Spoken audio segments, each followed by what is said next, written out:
Awionge stima gi pi. Akwayo ne Kalombe beru puro warwako udo tendwa. Wach ma an go kuom biro ka giwinjo luong ma Lucy otimo. Wan kod shida ma wan go.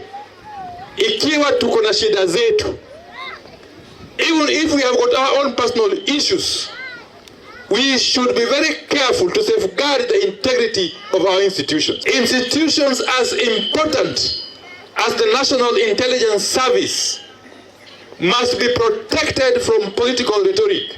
I have worked very closely with the National Intelligence Service and its current Director General, Mr. Nurdin Haji.